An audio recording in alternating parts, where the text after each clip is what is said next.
Today we're going to go over 9 blog writing tips for your small business.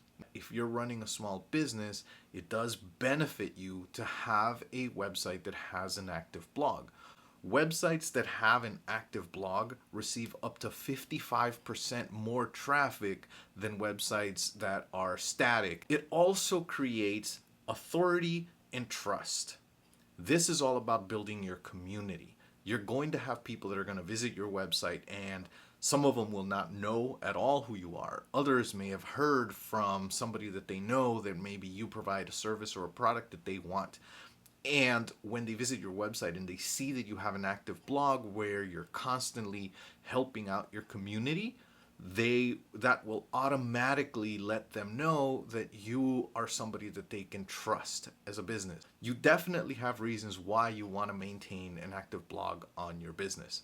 Now, if you don't enjoy writing, but you know you have to do it for this blog, I'm going to give you 9 simple tips that you can follow. These are things that I do myself as a writer. Number 1 tip, skip the hard sell. If you started a business and you have a sales background, this may be a difficult one for you to think of, but your blog is actually not meant to push your products at every single opportunity. So when you're writing a post, think first about what your reader wants to get out of this. Why are they reading your blog post? Most likely they had a question that your blog post is promising to answer. So you gotta answer that question. Don't take the opportunity to sell after every couple of paragraphs on that post that you're writing. Worry first about answering your potential customers' questions. If you do this enough times, when it's time for them to purchase, they will think of your company. Number 2, plan ahead. Don't wait for the moment when you know you have to write a post to start thinking about what that topic is going to be. Sit down, brainstorm some ideas, write down those ideas, turn those ideas into actual titles that you will act on. Do a little bit of keyword research. See what your competitors are writing about as well. And think of what your customers have asked you in the past. And that will give you a list of topics that you can discuss. Then put those into a schedule so that when the time comes, you know exactly what you're going to write about rather than having to think about it at that moment. Number 3, get to the point quickly. The majority of people are going to get to that post and they're gonna have a question. Don't waste their time. Just answer their questions. Is there room for storytelling? Absolutely there's room for storytelling. But definitely answer the questions first. Stop meandering through some story that people may not know where it's heading, and then answer the question in the very last paragraph of your blog post. Tip number 4, make your content scannable. Bear with me now. The majority of people that get to your blog post are not going to read it. They're going to look at your headers. They're going to look for certain words that are going to strike them and make them want to read that particular section. So make sure that you're using correct headers and subheaders to get people to scan through your content quickly and feel like they're walking away knowing what you were discussing. Number 5, give your reader breaks. This sort of goes along with the scanning portion of it, but your reader needs to have breaks. Don't give them a giant block of text. That's just going to drive them away.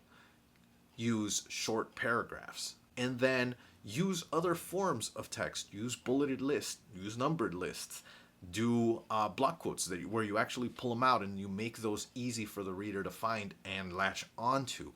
And definitely use video and use images so that it keeps the scroll entertaining. Number 6, write about topics that you care about. If you're writing about things that you have no interest in, your reader will know. It will show in the things that you've written down. You don't have to be an expert in these things, but you have to care, you have to feel some interest in them. Now, if you're not interested in those topics that you're writing on, take a look at your team. There might be somebody there who maybe isn't a writer, but enjoys that particular topic. That should be the person writing this blog post. Number 7, remove all the advertising from your blog. There are lots of blogs out there that rely on advertising. That's great if that's your focus. If the whole reason your blog exists is for people to get to it and click on ads, and that's how you make your revenue, great. But if you're a business providing services or products and your blog is more of a lead generator, then get rid of all those ads. All you're doing is creating chaos, making it difficult for people to find your content because they're distracted by those ads. Number 8 is your writing and your editing. Those are two separate things. Think of it as a pencil. You're going to write with the tip of your pencil and just use that. Just write from beginning to end. Then flip your pencil over and use the eraser to start removing typos, correcting words, removing unnecessary sentences that sound like you're rambling, separating paragraphs. If you've got a long block of text that there's actually 2 or 3 paragraphs, use that editing phase to set those apart and make them feel like separate thoughts.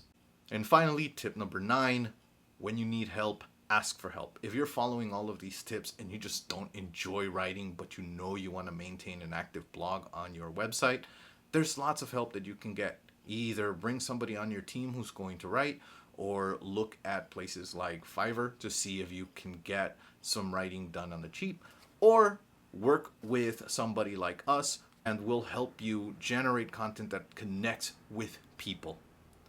All right. Thank you so much for watching and making it all the way to the end.